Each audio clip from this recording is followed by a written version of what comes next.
आज की ये हिंदी कहानी स्त्री का घर थोड़ी सी इमोशनल है, लेकिन इमोशनल होते हुए भी इसका संदेश बहुत अनमोल है। आपकी आंखें थोड़ी नम करने के साथ साथ आपके दिलो दिमाग पर यह कहानी छाप छोड़ जाएंगी, इसलिए इसे एक बार पूरी जरूर सुनिए। स्त्री का घर इमोशनल कहानी।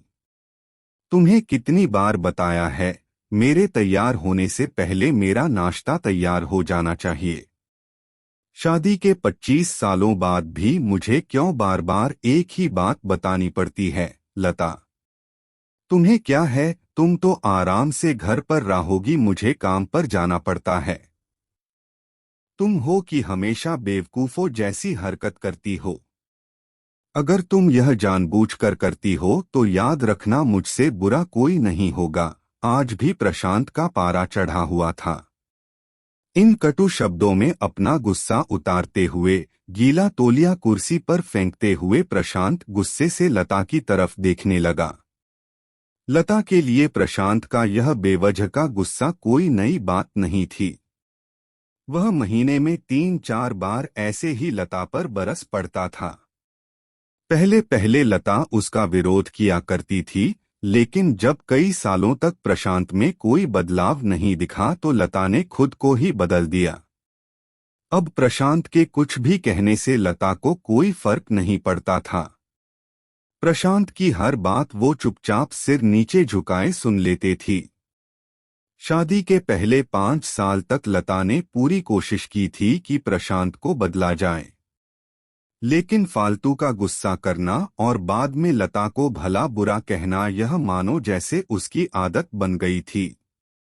कोई भी वाद विवाद होता तो प्रशांत सीधा लता को बोल देता, अगर मैं तुम्हें अच्छा नहीं लगता तो क्यों नहीं चली जाती अपने मायके?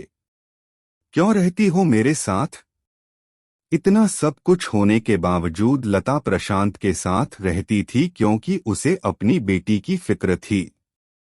और वह जाती भी तो कहाँ, अपने बूढ़े हो चुके माँ बाप को इस उम्र में परेशान करना वह नहीं चाहती थी। समाज और लोग क्या कहेंगे, यह भी तो उसे देखना था। वह इतनी पढ़ी लिखी भी तो नहीं थी कि खुद जाकर कोई नौकरी कर सके और अपना और अपनी बेटी का पालन पोषण कर सके। लता को अब अपनी फिक्र नहीं थी। उसको फिक्र थी तो बस अपनी शादी लायक हो रही बेटी की। लता नहीं चाहती थी कि पति पत्नी के झगड़े की वजह से काव्या डिस्टर्ब हो। काव्या की पढ़ाई पूरी हो चुकी थी, उसके लिए अब शादी के रिश्ते आने लगे थे। कई रिश्तों को काव्या ठुकरा चुकी थी। 2-3 महीने बाद एक अच्छा रिश्ता आया। रिश्तेदारों और पहचान के लोगों ने भी लड़के के बहुत गुणगान किए थे।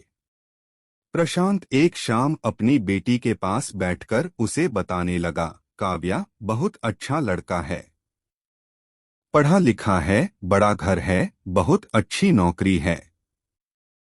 ऐसे रिश्ते बार बार नहीं आते बेटा, इस बार मना मत करना। काव्या अपने पिता से ज्यादा बात नहीं करती थी। शायद डरती थी या शायद नफरत करती थी, लेकिन आज वो अपनी पूरी हिम्मत इकट्ठा कर बोली, मुझे अभी शादी नहीं करना है पापा, मैं नौकरी करना चाहती हूँ, खुद अपने पैरों पर खड़ी होना चाहती हूँ।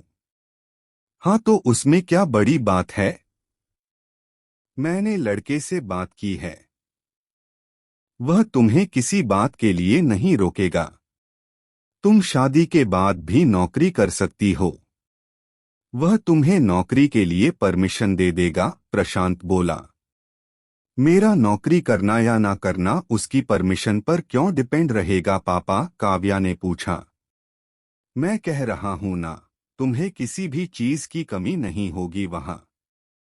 ऐसे रिश्ते बार बार नहीं आते, इसे ठुकरा मत, बहुत खुश रहोगी तुम वहां। प्रशांत बोला, पापा क्या मैं उतनी ही खुश रहूंगी जितनी मम्मी इस घर में खुश है? काव्या ने तंज कसते हुए कहा। आज तुम्हारी जबान कुछ ज्यादा नहीं चल रही, प्रशांत गुस्से से आंखें बड़ी करते हुए बोला। पापा, मुझे शादी ही नहीं करनी है, क्योंकि शादी के बाद अगर वह लड़का आपके जैसा निकला तो मैं क्या करूंगी। मुझे आपके जैसा जीवन साथी नहीं चाहिए जो बिना बात के मुझ पर हमेशा चिल्लाए। मुझे कुछ भी अपनी पसंद का लेना हो तो 10 बार सोचना पड़े, कहीं वह नाराज ना हो जाए।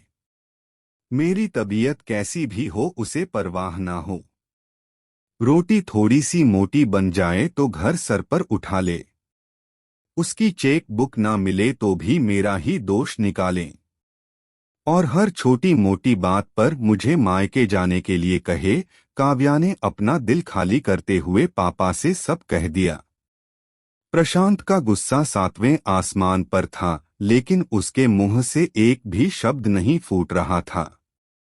वो काव्या की बातें सुन रहा था। काव्या उतना ही बोलकर चुप नहीं हुई। आज पहली बार वह अपने पापा के सामने इतना कुछ बोल रही थी। पापा, आपने माँ के साथ हमेशा गलत व्यवहार किया है।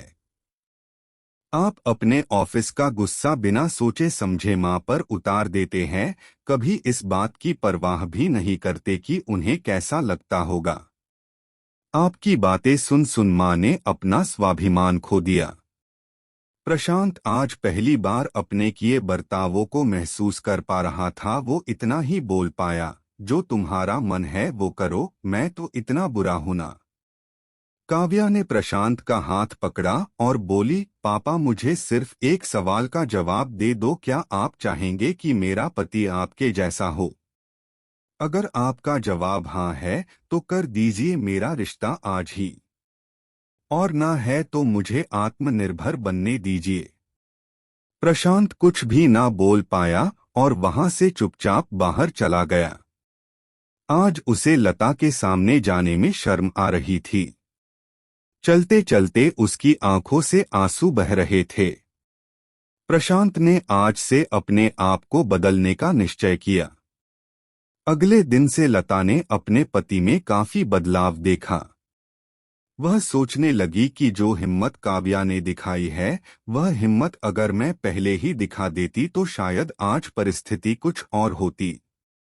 अब काव्या पढ़ लिख कर अच्छी नौकरी करने लगी थी और 3 साल बाद उसके लिए एक अच्छा रिश्ता आया। और उसकी विदाई पर प्रशांत बोला, बेटा, तू हमेशा खुश रहेगी क्योंकि तेरा पति तेरे बाप जैसा नहीं है। प्रशांत की यह बात सुनकर लता और काव्या की आंखों से आंसू बहने लगे। दोस्तों, हमारे समाज में औरतों को भले ही देवी का दर्जा दिया जाता है, लेकिन वह स्वतंत्रता नहीं दी जाती जो उन्हें देनी चाहिए। उन्हें बचपन से ही बताया जाता है कि वह पराया धन है। स्कूल से आने में देर हो जाए तो पिटाई मिलती है। मोबाइल पर बातें करते हुए दिख जाए या खिड़की से झांकते हुए दिख जाए तो शक किया जाता है। माँ बाप का घर तुम्हारा नहीं है, पति का घर ही तुम्हारा घर है। जीवन भर यह बातें बता बताकर उन्हें ससुराल भेज दिया जाता है। और एक दिन किसी छोटे मोटे झगड़े में ससुराल वालों से उन्हें सुनना पड़ता है कि इस घर को छोड़ दो और मायके चली जाओ। अब आप ही बताओ दोस्तों, ऐसी स्त्रियों का सच्चा घर कौन सा? आखिरकार वह किस घर को अपना कहें? हमेशा की तरह पूरी कहानी पढ़ने के लिए आपको धन्यवाद। दोस्तों, उम्मीद है यह कहानी आपके दिल को छू गई होगी। ऐसे ही सीधे दिन तक उतरने वाली कहानियां पढ़ने के लिए आप हमारे चैनल को सब्सक्राइब कर लीजिए हैं।